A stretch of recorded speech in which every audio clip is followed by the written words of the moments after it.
So,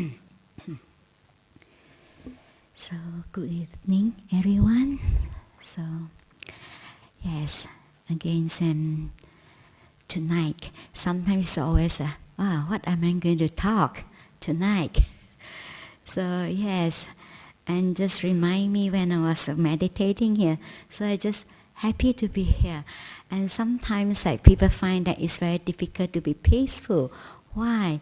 Because we are not content, isn't it? We are not happy with this moment, isn't it?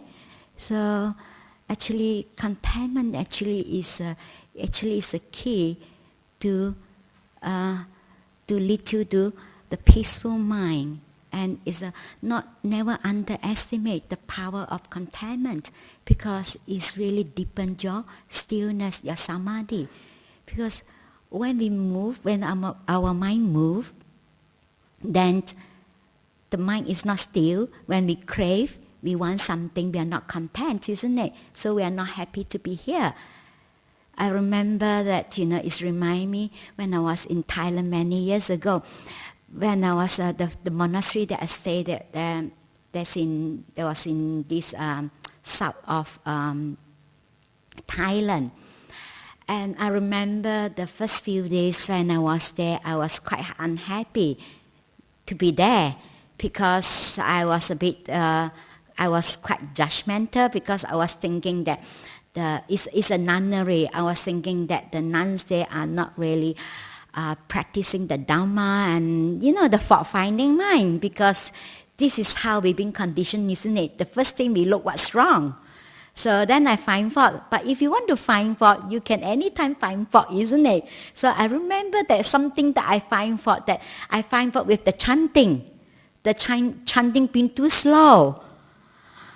I was sitting there, the more I think about it, how slow the chanting, the more agitated, the more irritated I feel, I was thinking, my goodness, they usually early in the morning, we get up early in the morning, 3 o'clock, so we had chanting, and then evening also chanting, and we chant in Pali and chant in Thai. And I find it so slow. I was thinking, I was really complaining, I said, this chanting is terrible, and it's like running out of battery, is so slow, and the chanting make me feel down, make my, and I just all sorts of reasons, that I just find fault. I think that this chanting is a problem, the chanting, because I find that it's very difficult to sit. I feel so annoyed with the chanting, and then I started to think when this chanting is going to stop. Then I realized actually I myself complaining all the time. I keep finding fault even with the chanting. Then actually I realized that, and I remember I planned to go, I planned to leave. I said, no, I'm not going to say I'm going to leave tomorrow. I just don't like this, the way they practice. I mean, of course they are not perfect. There's no perfect monastery in the world, Even Dhammasara I always tell people that Dhammasara is not perfect, and it will never be perfect. I say it's not. But this is how, when we focus on that, the shortcoming on someone, the things that we don't like, then actually we manifest, isn't it? This thing so small becomes really big and become my problem. And I realized that, then I made a determination. I said, no, I'm not going to leave, I'm going to stay. Because I realized that I asked myself, if I'm not happy here, is it that if I go to another monastery, am I going to be happy?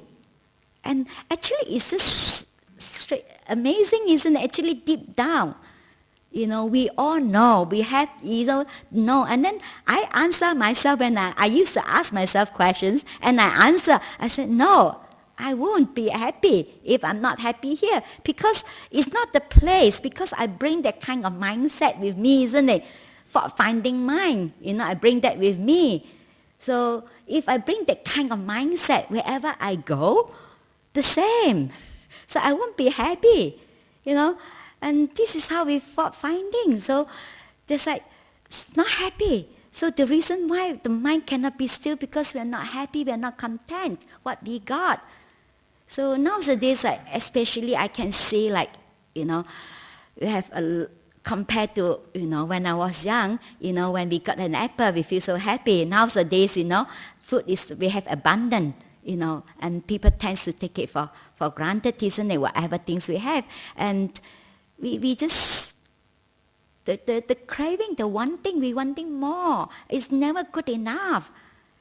This reminds me of the Buddha's teaching. There's a Metta Sutta, the loving kindness discourse. The Buddha mentioned, the Buddha mentioned humble and not conceited, contented and easily satisfied. So the contentment actually come from the sense of self, like you weaken the sense of self.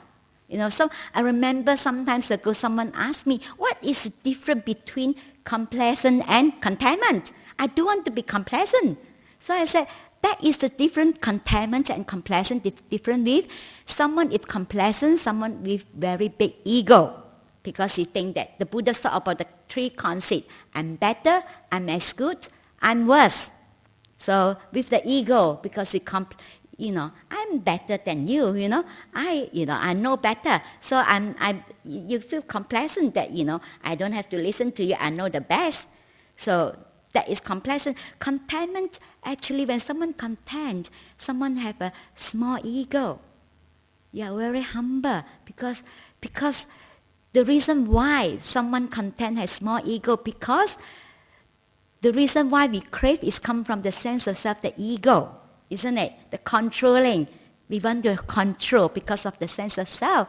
We want to control everybody else, outside us. We want to control our partner, we want to control our children, I remember just recently when I was in Singapore, as usual, that we have a couple to see me. And at first the husband come to see me, and later the wife, and then the mother, and because having marriage problems.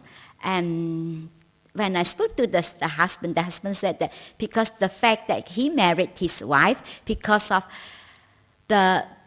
he just want to fulfill the expectation of his parents, because his parents like his wife, like constantly from when he was growing up, he's constantly have to live up to his parents' expectation. So, and obviously he didn't really love his wife that much, So, and he said that, I have to, he said it's unfair to even to his wife, that at least, he said he want to stop the relationship because of, he said it's good that it's fair to his wife, that maybe his wife can find someone that is really more suitable. Rather than that, because they come to a point that they don't talk to each other, and then I spoke to the wife, and the wife tried very hard to make up. Then I said, normally I never give them any suggestion whether they should make up or they should break up, because it's leave it to them. But I can only give them advice how I view. What is my view and what is my opinion. So I told the wife, I said, if only on one part you try to make up, but if your husband not willing to make up, it's not going to work. No matter how hard you try, isn't it? You have to be both sides willing to make up. It's not only one side. And I can see how sometimes parents, that I feel so, sometimes it makes me feel really sad. Like some parents try to make the children to fulfill their dreams. I can't make it. I hope my son can make it, or my children can make it. And they really force them to do things that they don't like. They never ask them whether you want, whether you like it. Because come from the sense of self, we control. We control everyone. We control, the person around us. We become very manipulative and controlling, becomes a control freak. And actually, when I'm talking about this, it reminds me there was a couple that one day the wife was preparing breakfast in the kitchen, and the husband rushed into the kitchen, and he said, And he rushed to the kitchen and he's shouting to the wife. He said, no, you're putting too much egg at one time. It's too much. And then not enough butter. Put more butter. And he said, salt. Where is salt? I told you already, put salt. And then butter is not enough. I told you already the other day, not enough butter. You didn't get butter. And then the wife turn around, look at him. What's the matter? What's wrong with you? I'm only, frying a couple of eggs. Why your reaction, Then he said, no, I'm just trying to let you know that how I feel like when I'm driving. Sometimes a backseat driver, isn't it? Don't turn left, don't turn right. Stop, that car is coming, we just like to control. We always want what we want, isn't it? The one thing actually, just the one thing drives us, want more. So we never appreciate what we've already got, isn't it? And it's a loss. Some people, sometimes I feel strange when I look at the people, they come to talk to me. They're never happy, they're never happy with what they got. They always think that they're not good enough. Then I told them, actually, you did very well. I said, look at how far you have achieved, how much you have achieved. But they always look at the others, that like they achieve 80%, they always look at the 20% yet, And then they're just, and they're not appreciating themselves. I find that it's important to learn to appreciate ourselves. Nowadays, many people, because I used to speak to lots of people, I noticed that they don't appreciate themselves. Even some of them, they're really doing so well. And they still think that they're not good enough. Actually you got 70% is a very, very rare species already. It's really good. But we all looking at the other 30% that yet, And then they keep for finding mine, then they find fault with themselves, they find fault with others. When we keep doing that, we are not happy, and then we try to control others. And then we always think that the problem is outside, but we don't control ourselves, isn't it? We're looking at the wrong place. We control others, try to make the others do what we want them to do, to live up to our expectation, but we never control our speech, our mind, our action. That part we don't control, but we only want to control that part. So we control the wrong, we're looking at the wrong place. The place that we should control is our mind, body, and speech. Sometimes how much harm, that's how much, damage we cause to others, isn't it? Through our speech, to our action, how we speak. So that's why before we speak, actually, we control, we reframe ourselves, restrain ourselves, especially with our speech. I remember when I was a trainee nun, actually for many years, I made a determination that I'm not going to speak unless I was invited. Like I don't give my opinions and and my views. I never put up my hand to say something. It's always when I ask that, how do you see this? How do only I speak. The reason why, because I can see for myself. Sometimes it's just to be honest, that inner integrity, because I can see from myself when I want to speak. Actually, I can see where am I coming from. I just want people to know how much I know. And the reason I speak. So when the moment when I realize that I know that I come from that place, that I want people to know that I, how much I know, that it's come from the ego, then I start to restrain myself. No, if I want to speak, if based on that, want other people to know how much I know, I refrain myself from talking, from speaking, because that is reinforce my sense of self, my ego, and make it really big, And I remember when the first talk that I give, someone came up to me. He said, "Oh, I'm really surprised that you can talk," Because sometimes I can see from myself that the ego, Sometimes actually we learn more from listening, isn't it? Than talking. When we listen, we learn more.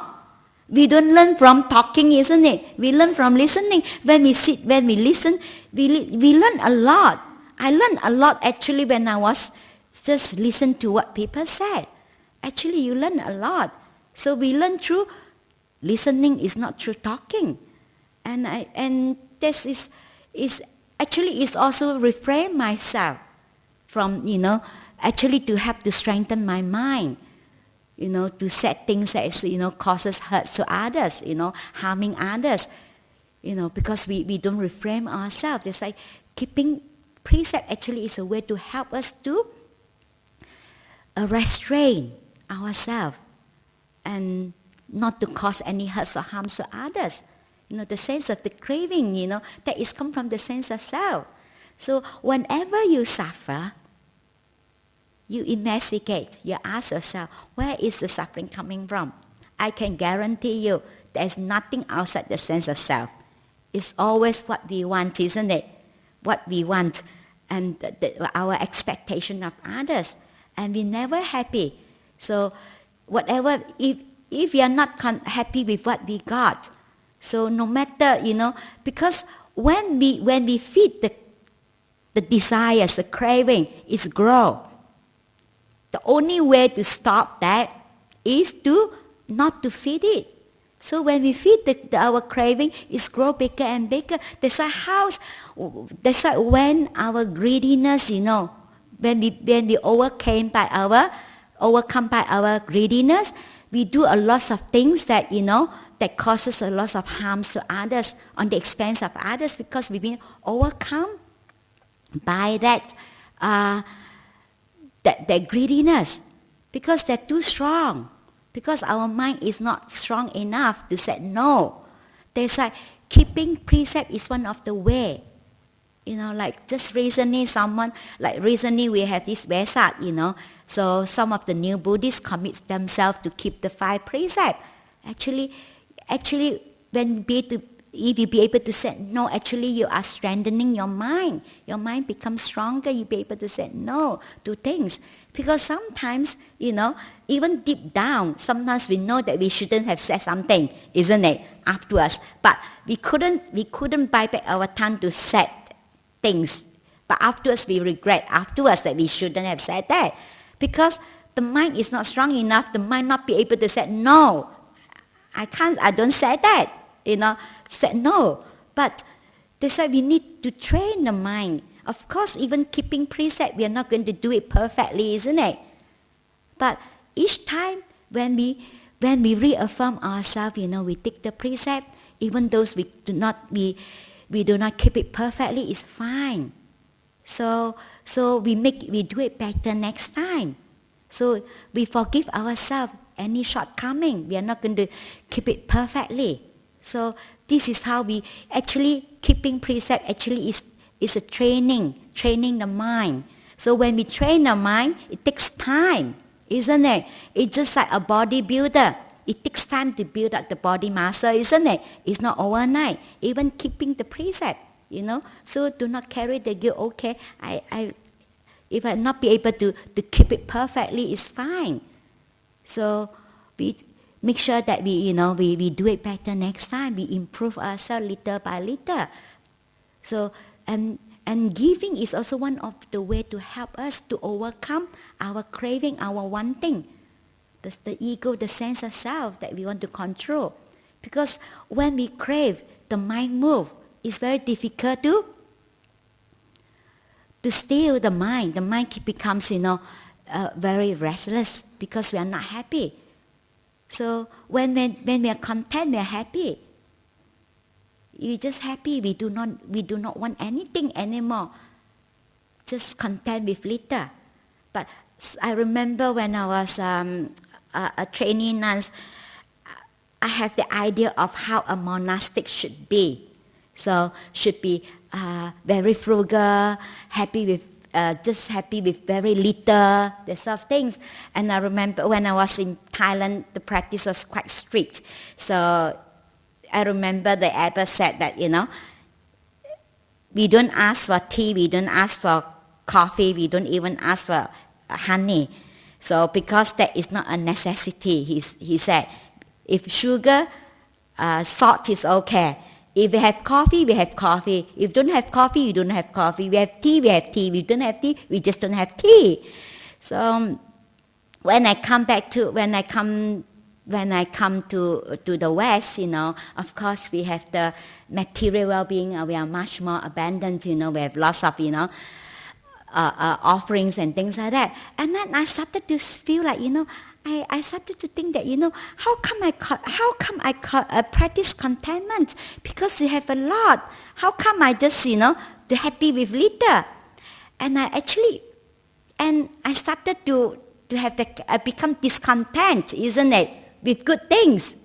So actually, lots of people think that or contentment, then I should have things that that inferior things. So it's superior things that, or I shouldn't have superior things. No, contentment, you content with whatever, whether it's good or bad, or superior or inferior. I remember I quite reluctant when I was in the kitchen duty. I reluctant to ask for honey because I think that honey is too luxurious. Because that time I had the idea practice a monastic, very ascetics, you have to be very simple, you shouldn't have this, you shouldn't have that. And then it's about 6 months, my mind keep going on like that. I was discontent. I was thinking, here is too good, too luxurious, how to practice contentment. And only one day I remember there was during the rains, and Ajahn asked us to each one read a passage that's of some of the qualities. So of course that time I was having the problem with contentment. So I read a passage that from Mahakassapa, that really woke me up, because they said in the suttas they talk about this describe this Mahakassapa. He said he is someone, he's a ascetics, he's really practice, he's an ascetic practice. He said he content with very little. He content with whether it's superior things or inferior things, whatever. He content with that. Then I realized contentment is not about getting things that all the lousy things, all the inferior things. Because this is the idea, isn't it? Then actually I become discontent when I got something good, isn't it? Then discontent. There's sometimes people think that, practice contentment, then I should starve myself, I should do self-modification, then I'm content. No, contentment with whatever you content with, whatever you experience right now, whether it's pleasant feelings, you content. Unpleasant, you content. Doesn't mean I try to practice contentment with unpleasant feeling. So when pleasant feeling come, you feel guilty. We shouldn't feel, happy with that, isn't it? No, we just content with that. And that when I read that passage that I woke up, I said, actually contentment is not only about getting things that are inferior, isn't it? It's whatever, whether it's even with superior things also we're happy.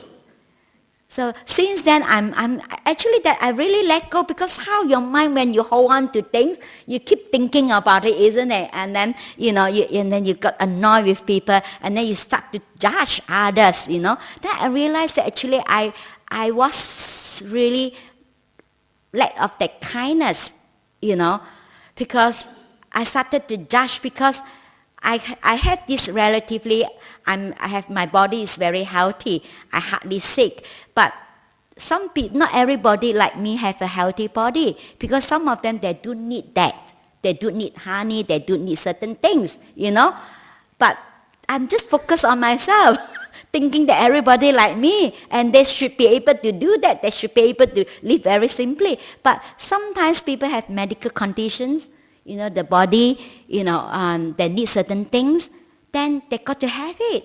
That is being kind to oneself. And actually sometimes with only this, sometimes we just keep hitting ourselves on the wall, until for sometimes only you realize, actually you keep practicing, you realize it later, and I realize that, this is what is contentment. Content with, not only with inferior things, but only with superior. So that's contentment. Content with even our relationship. No matter whether you're even we being positive. We look at because if we tend to look at someone's shortcoming and we manifest, isn't it? This becomes so big. No one is perfect, isn't it? No one is wholly bad and wholly good, isn't it? So even that is a so-called a goody, they still have the shortcoming. Even so-called this baddie, they still have some good qualities in them, isn't it? So that's right. So don't worry, even if you have no matter, just content with with your relationship, whether your husband, your wife, your partners, whether they're bossy or not. So just content with that. Maybe even though they're bossy, but they're very caring. Some people, they just sometimes it's just the personality. Some people might have I've seen some people have that personality. It's a bit bossy personality, but when you get to know that person, actually the person have very good heart and quite a caring person, and this remind me of I think a few months ago we have someone to remember the sisters because the sister committed suicide because of her husband left her to marry her best friend. So that's why she couldn't take it. She committed suicide. But she also regretted a lot because of the sister told me that actually her brother-in-law is a very good guy. He's really good guy. He's been looking after her sister very well. But her sister is a bit like quite bossy, like controlling, and until to the point that the husband said, I have enough, and left her, and she regret, and she really couldn't take it, and she feel really, that why I have done that, and I have such a good husband, but I never appreciate, Then she started to blaming herself that, and carried the guilt, regret and things like that, and to a point that she's jumped into the lake and she killed herself, committed suicide. So that's why sometimes because it's come from the sense of self, the ego, because you try to control the other person, want the person to do things that what you want them to do. So that's why just look at the person good qualities, because we are not content because partly also because we've been conditioned the fault-finding mind, And then talking about a bossy wife, it remind me there was a man that he been bossed around by the wife. So to a point that he got very depressed. So he went to see this psychiatrist. So and then he has very low self-esteem. So the psychiatrist gave him a book. He said that you read this book, you should work on yourself that to be more assertive. So this is a book. Okay, you read this book, next you become more assertive, and because now your self-esteem is very low. So on his way back home, he started to read the books. By the time he reached home, he finished reading the books. So when he get back, he walked into the house, and he go in there, he pointing finger to the wife. He said, from today onwards, I am the master of the house. My words is the law. So you have to listen to me. So now you're going to cook me a meal that my favorite meal. So after that, I need a sumptuous dessert. Then you have to draw me a bath so that I can relax. So he said, guess who? After that, guess who is going to comb me and dress me? Then the wife replied, the funeral director.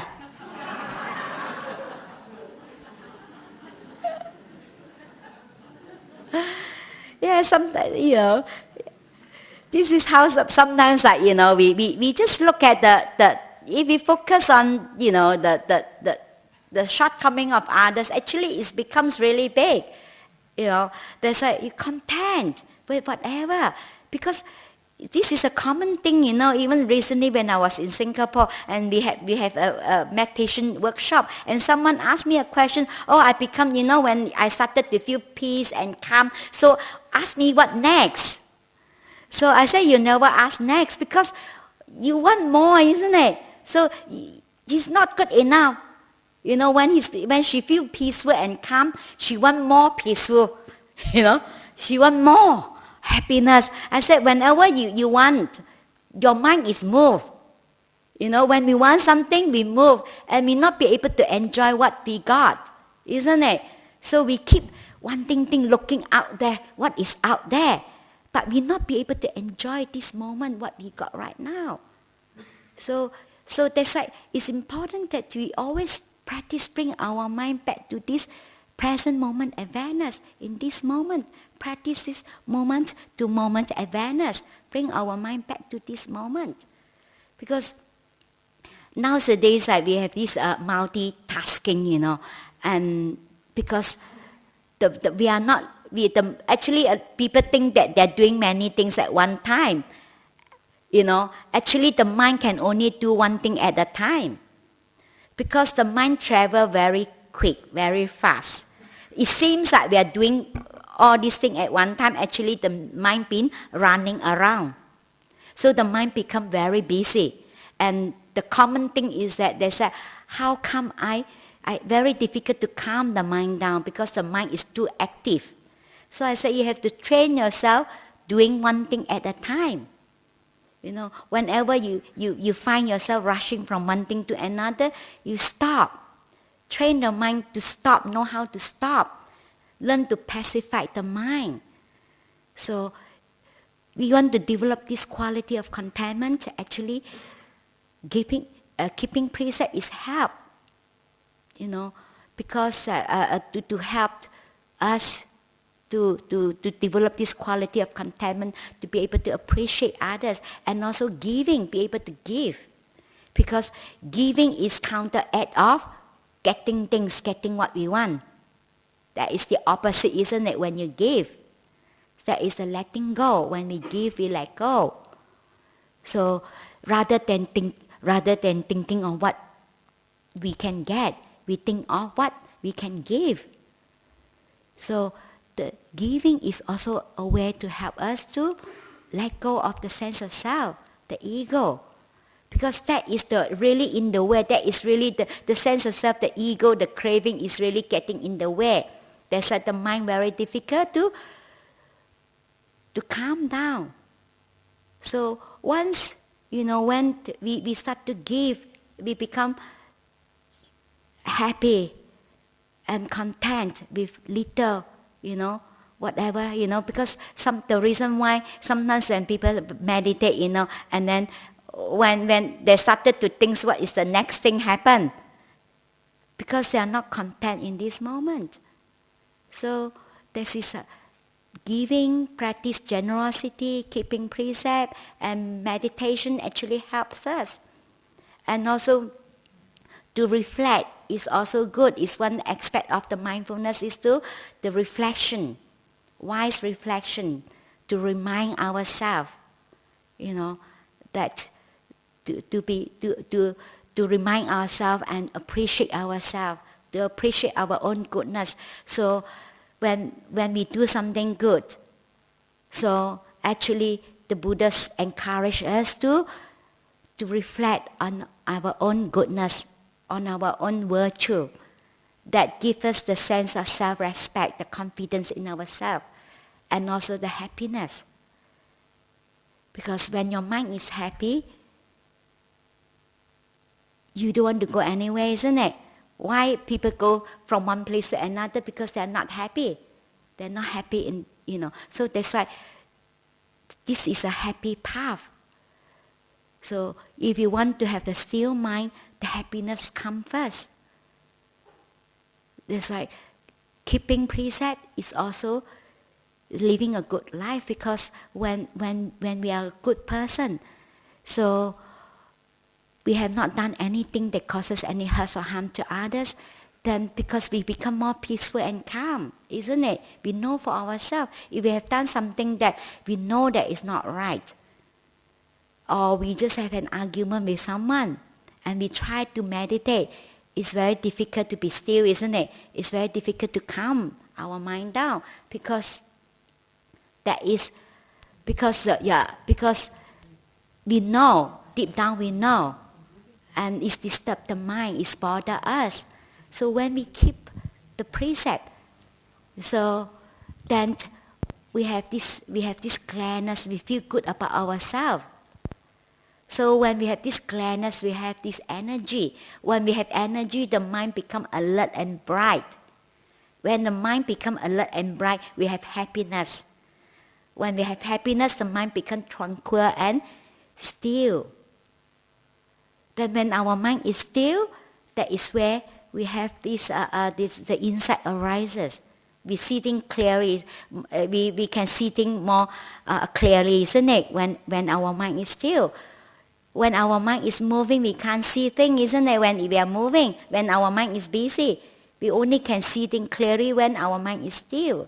So not to underestimate your own virtue and your own generosity. Generosity is not only, giving material things, being observant, spending time with our families, and when they need you, you be, there for them, that is, not to be stingy, to your family, especially with your time, and also to be generous to yourself, to have time for yourself.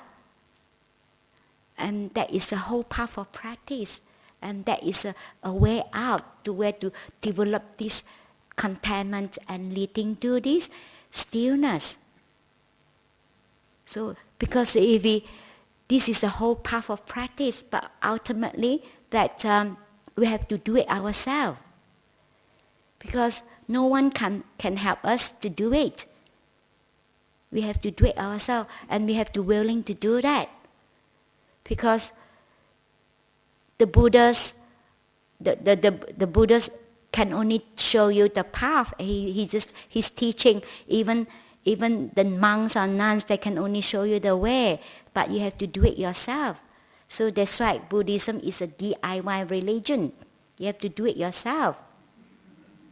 I remember I was asked when I was in Singapore, someone asked me this question. They think that Buddhism is the most confusing religions in the world, because they said that it's very difficult to understand. I said, you cannot understand Buddhism through just reading the text.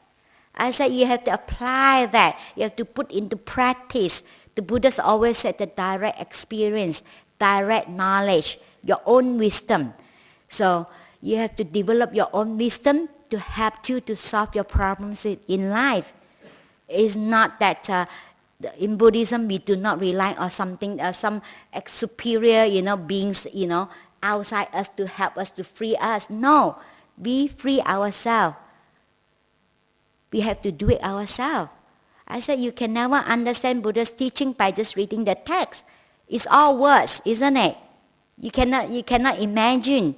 If someone haven't eat a lemon before, if you try to tell the person how a lemon tastes like, can the person know how a lemon tastes like until the person tastes the lemon, isn't it?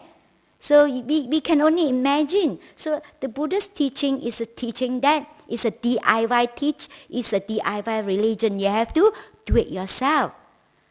You have to experience it yourself. First-hand experience. Your direct knowledge. So no one can help us. Only we can free ourselves. So no matter how hard others try to support us, if we are not willing to help ourselves, it's no one going to help us. It's a DIY religion, and we are very fortunate we have the package that is the Noble Four Path, that is to practice generosity, being a virtuous person, develop a peaceful mind, and to cultivate this peaceful mind and to develop wisdom. Ultimately, only the wisdom can free ourselves. With our own wisdom, we solve our problem in our life. It's only through our own wisdom, because the Buddha only helped himself through his own wisdom. Other monks or nuns, those enlightened monks or nuns, they only help themselves through their own realization. And you also can help yourself through your own realization. So I offer this for your reflections, and thank you for listening.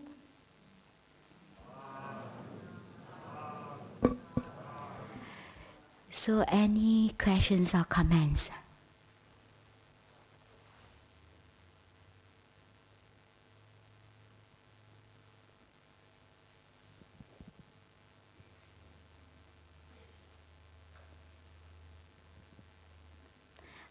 It seems that everyone is content. I remember when I was in Singapore, someone asked me a question. He said, how do you do that? Like you just give a talk and you don't look at notes and you just talk and talk. I said because if I worry about whether people like my talks or not, it's come from the sense of self, the ego. I said, to me, I do not worry. I said, if all of you like my thoughts, it's fine, you know. If you don't like my thoughts, it's fine. I just don't have to give a talk. I say it's fine. To me, it's a win-win situation. So, so I don't bother, you know, whether, you know, because the bigger the sense of self, the ego, you because you really concern so much, you know, you worry how people look at you, how people think of you, isn't it? Oh, I'm going to give a terrible talks, and you know, and then you're so worried about that. So it's okay, you know. I don't know everything. I can only do my best. I can only share my experience, and I don't know everything, you know. So I just only can do my best. If maybe someone asks questions, if I know, I do my best to answer your question. If I don't know, I just say I don't know. so I don't worry about that. I don't know how to answer your questions because I really don't know. So any questions or comment? Okay, that's. Thank you.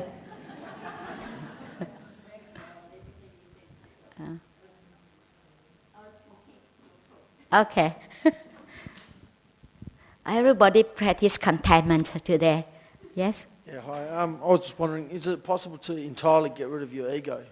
And if it is, how can you do it? Can you repeat the question? Sorry. Is it possible to entirely get rid of your ego?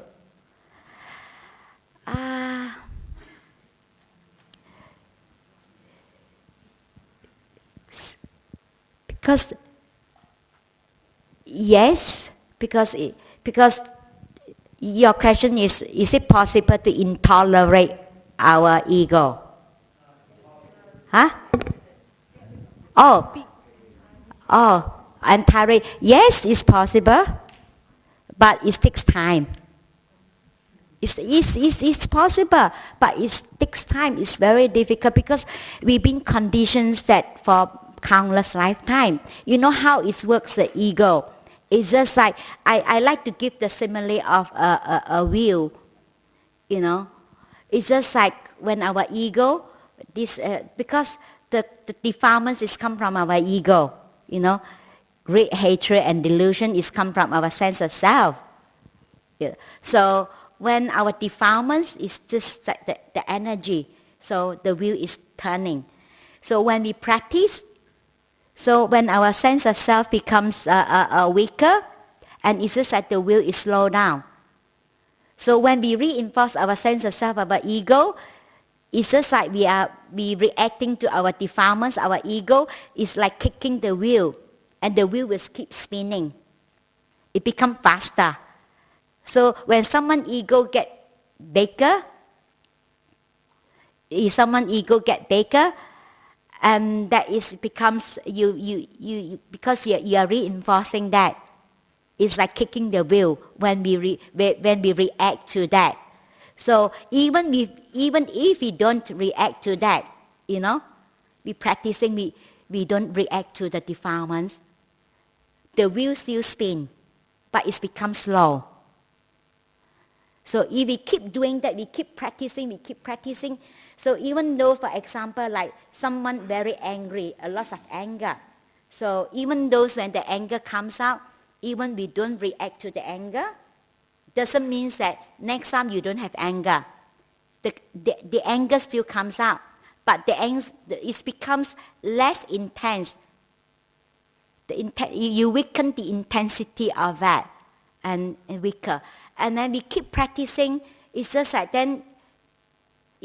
we are not kicking the wheel. So the wheel will be slower and slower and slower, and it will stop by itself. Because you are not kicking, you are not reacting. So that's very slow. But we cannot try, if you try to use your willpower to get rid of the sense of self, the ego, actually you reinforce the sense of self, the ego. But the sense of self is to abandon this sense of self is through that letting go, not to interfere, not because each time you try to interfere, because it's come from the sense of self, like things that we don't like, immediately we react, we try to push it away, isn't it? We reject things that we like. We want more. We attach to that. We want the greed, arises. We want more. So, but we even though we don't react to that, we allow that, and eventually, it's a spin and spin and spinning, and then it will stop by itself. But a lot of people try to stop the sense of self. You cannot stop it. It will stop by itself with letting go of the sense of self. Does it make sense to you? Answer your question? Is there any more questions or comments? What is the difference between not reacting and suppressing? Yes. Okay. So, suppressing, not reacting, that means you are accepting. So when you rejecting, that is suppressed. When we reject something, we push it down. We craving not to be.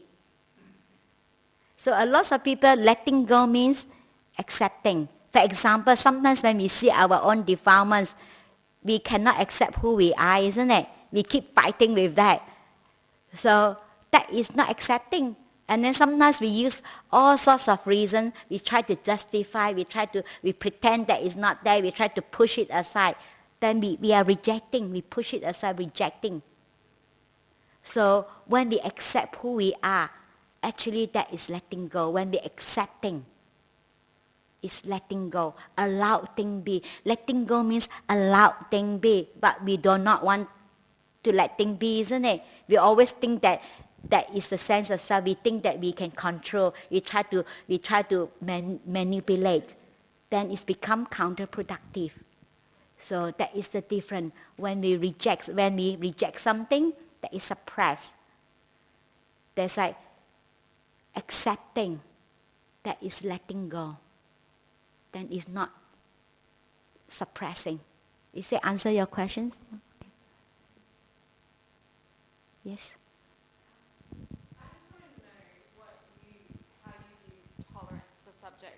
The subject of tolerance, what your views or your opinions are on that.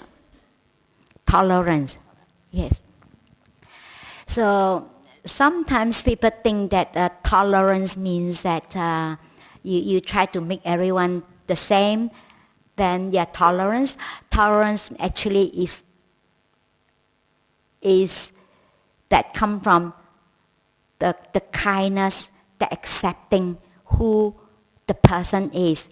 So, for example, like even other people have different views and opinions, it's okay.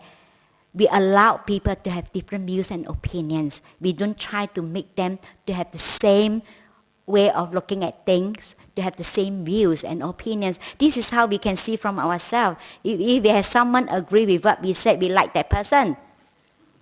You say, yeah, because this is reaffirm our sense of self. And someone against us, we got so upset, so angry. And then we think that the person's stupid, they don't know. Actually, tolerance means that you allow people to be different. It's okay to be different. We don't try to make them to have the same views and opinions. It's okay. It's not right or wrong because we've been conditioned.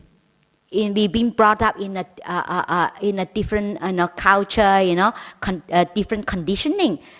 And then, like for example, even in our monastery, we have our nuns, we have 7 nationalities. So we have different backgrounds. So things that are important to you may not be important to me. It seems things to me like, not important, but to others people it's important. And then we all have our own idiosyncrasy.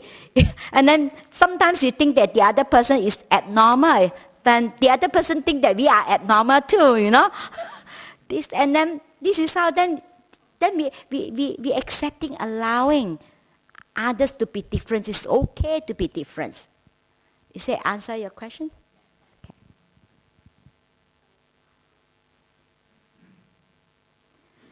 So any more questions or comments? So, okay, no more. Going, gone, finish. So we pay respect to the Buddha.